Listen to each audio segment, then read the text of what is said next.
خالق کائنات نے انسان کو سب سے پہلے جو فضیلت دی ہے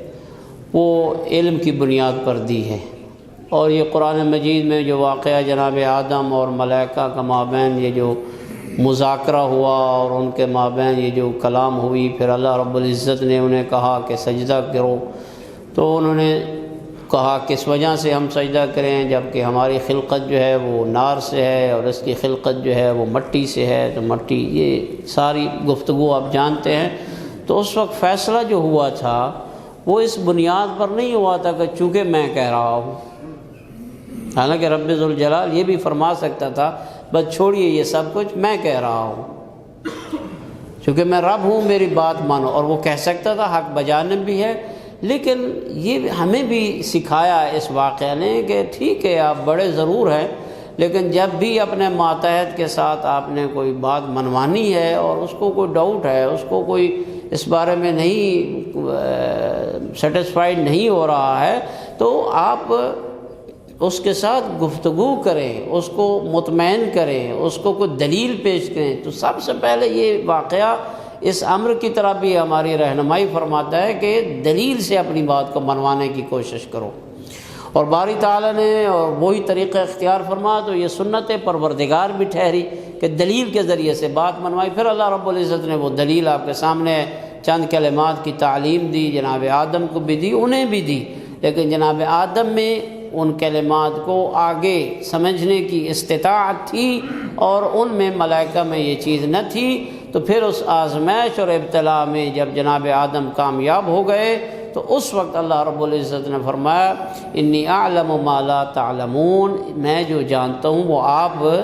نہیں جانتے ہیں، اس کے پاس جو علم ہے وہ آپ کے پاس نہیں ہے۔ تو سب سے پہلا جو معیار قرار دیا اور جس کی بنیاد پر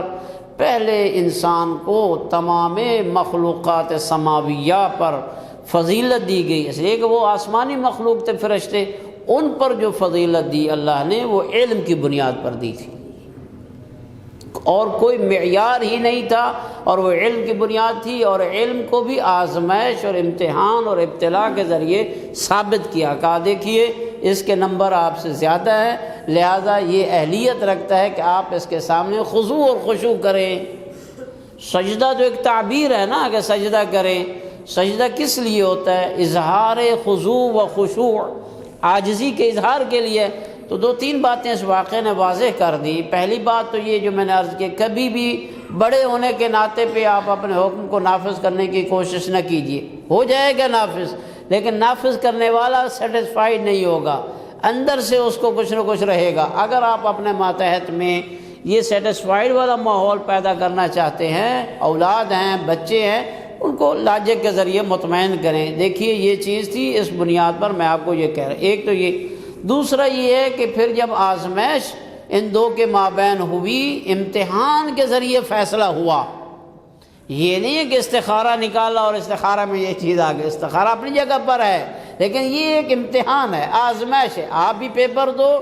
بیٹے، آپ بھی پیپر دو، امتحان لیتا ہوں دونوں کا، میں پھر دیکھوں گا آپ میں کون اس جائزہ اور اس ہدیہ اور اس گفٹ کا مستحق ہوگا، میں اس کو دے دوں گا۔ آزمائش لیجیے اپنی اولاد کی، اپنے بچوں کی، اس کے مطابق کیا ہے وہ رزلٹ آئے گا، وہ اس کو آپ وہ دے دیں۔ تیسرا یہ ہے کہ آزمائش لی تو کس چیز کے لیے؟ آپ میں خوبصورت کون ہے یا آپ میں مال کس کے پاس ہے؟ نہیں، علم، میں تو علم کو دیکھوں گا۔ آدم کا بھی امتحان لیا علم کی بنیاد پر، ان کا بھی، تو پس علم بنیاد ٹھہرا کسی کی فضیلت، کسی کی برتری، اور کسی کے سامنے کسی کو جھکانے کا، عاجزی، انکساری، یہ نہیں کہ جھکانا یعنی وہ اس کا بالکل عبد بن گیا، نہیں، عاجزی اور انکساری، اس لیے کہ یہ اہل علم ہے اور اس کے پاس نہیں ہے۔ اور کبھی بھی عار اور عیب محسوس نہیں کرنا چاہیے کہ انسان اپنے لا علمی کا اظہار اہل علم کے پاس آ کر کرے اور اسے کہے کہ مجھے یہ نہیں پتہ اور میں جاننا چاہتا، اور انہوں نے بھی اس وقت اظہار کیا۔ ملائکہ نے، یہ چوتھا پانچواں جو ہے نتیجہ ہے، ملائکہ نے اس وقت اس واقعے میں آپ نے پڑھا ہوگا اظہار کیا کہ یا اللہ ہم تو وہی کو جانتے تھے جو آپ نے ہمیں بتایا تھا، یہ چیزیں ہم نہیں جانتے۔ تو اظہار لا علمی کرنا، بلکہ معصومین علیہ الصلوۃ والسلام ارشاد فرماتے ہیں کہ لا علمی کا اظہار کرنا یہ آدھا علم ہے۔ یعنی کم از کم اتنا تو بندہ جانتا ہے کہ میں یہ چیز نہیں جانتا، اور کچھ ہم میں سے ڈھیٹ ایسے بھی ہوتے ہیں چیز کو جانتے بھی نہیں ہوتے ہیں، پھر بھی کہتے ہیں ایسے ہی ہے، کہاں دیکھا ہے، کدھر سے پڑھا ہے، کیا ہے، نہیں، یعنی اپنی لا علمی کو بھی وہ نہیں جانتا۔ یہ ڈبل قسم کی جہالت ہے جسے ہمارے بچے منطق میں جہل مرکب پڑھتے ہیں، یعنی یہ مرکب ہے، دو چیزوں سے جہالت ملی ہے، ایک میں یہ بھی نہیں جانتا کہ یہ مائک کیسے ٹھیک کرنا ہے، اور پھر میں یہ بھی نہیں جانتا کہ میں یہ نہیں جانتا ہوں کیسے ٹھیک کرنا ہے۔ تو لہٰذا علم ہی در حقیقت قوموں کی ترقی کا راز ہے۔